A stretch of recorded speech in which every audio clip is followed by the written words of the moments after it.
Big TV భక్తి సమాచారం WhatsApp ఛానల్లో జాయిన్ అవ్వండి. అన్ని విశేషాలు ఎప్పటికప్పుడు తెలుసుకోండి. సాధారణంగా శివలింగాన్ని ఆరాధించే క్రమంలో ఈ బొటనవేలు అంగుష్ట మాత్రాన ఇంత శివలింగాన్నే ఆరాధించాలి, లేకపోతే అంతకంటే పెద్దదైనా కూడా ఆచార నియమాలు ఎక్కువ అని అంటారు. మరి అలాంటప్పుడు ఇంత పెద్ద భైరవి లింగం అంతది ప్రతిష్ఠించినప్పుడు మరి ఆచార వ్యవహారాలు ఎలా, అది అందరికీ సాధ్యమవుతుందా? అవుతుంది తల్లి. అంటే పొరపాట్లు ఇక్కడ వస్తాయి.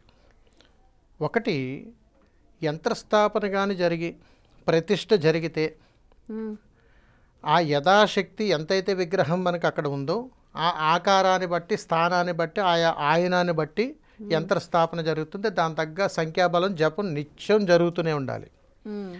ఇవి భైరవి సాధనలో అనేక రకాలుగా ఉన్నాయి, కాలభైరవుల్లోనూ అనేక రకాలుగా ఉన్నాయి. దానికి దీనికి ప్రామాణికంగా కానీ మనం తీసుకుంటే ఆ మంత్ర యంత్ర జప సంఖ్య విధాన సంఖ్యను బట్టి, అతీతమైన శక్తిని బట్టి, ఆయా ప్రామాణికాలను బట్టే ఆ యొక్క ఎత్తు తగ్గుదల అనేటువంటి మనకు ఉంటాయి. కాబట్టి ఇక్కడ సాత్వికమైనటువంటి రూపాన్ని వారు ఎక్కడైతే మనం ఈ స్వరూపాలు చూస్తున్నామో వారు స్వచ్ఛందంగా ఏర్పాటు చేసుకున్నటువంటి స్వరూపాలు అవి. మనిషి యొక్క ధ్యానాన్ని జ్ఞానాన్ని చూపించడం కోసం ఈశ్వరుడు లింగాకార స్వరూపంలో లింగ భైరవి స్వరూపంగా చూపిస్తారు. దీంట్లో మాకు సాధనలు ఎక్కడ ఉండవు ఇవి. అయితే ఏంటంటే ముద్రా స్వరూపంగా లింగ భైరవి సాధన ఈ విధంగా ఉంటుందమ్మా అని చెబుతుంటాం. అందుకని ఎవరైనా లింగ భైరవి సాధన చేసేటువంటి వాళ్ళు ఎవరు చేస్తారో ఆకర్షణ కోసం చేస్తారు, గుర్తింపు కోసం చేస్తారు, ఐడెంటిటీ. నాకు ఒక జ్ఞానం ఉన్నటువంటి వాళ్ళు ఎక్కడైనా ప్రకాశంగా ఉంటారు. అందుకని ఒక సూర్యకిరణాలు ఏ విధంగా అయితే ప్రకాశం చెందుతాయో అలాంటి తత్వం కలిగినటువంటి విధానంలో ఉండేటువంటి భైరవ స్వరూపాలు ఇవన్నీ. అందుకని గుర్తింపు కోసం, ఒక ఐడెంటిటీ కోసం, ఒక నన్ను 10 మందిలోనూ బాగా ఉన్నత శిఖరాలకి ఎదగాలనుకున్న వాళ్ళు, మీరు అన్నట్టు సినీ ప్రముఖుల్లో కానీ మంచి మంచి అవకాశాల కోసం చూసుకునేటువంటి వాళ్ళు ధ్యానం చేస్తూ కూడా ఇట్లా చేసుకోవచ్చు అనేటువంటిది ఒక విధానం. దీనికి ఎలాంటి విద్యలు ఏటువంటి ప్రామాణికాలు ఇందులో ఏమి ఉండవు. గురుపదేశం కూడా ఏం అవసరం లేదు? అవసరం లేదు తల్లి.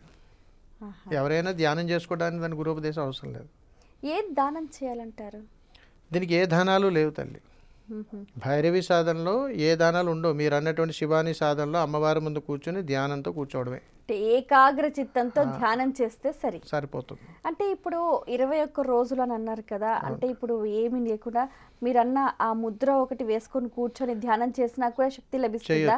కానీ 24 గంటల్లో 6 గంటలు 2 గంటల చొప్పున కానీ 3 గంటలుగా 2 పర్యాయాలుగా కానీ లింగ భైరవి సాధనలో ధ్యానంలో కానీ కూర్చోగలిగితే, వారి మనసును లగ్నం చేసుకోగలిగితే భైరవి అనుగ్రహాన్ని పొందవచ్చు అని ఉంటుంది. అంటే సాక్షాత్తు ఈశ్వర అనుగ్రహం వస్తుంది అక్కడ.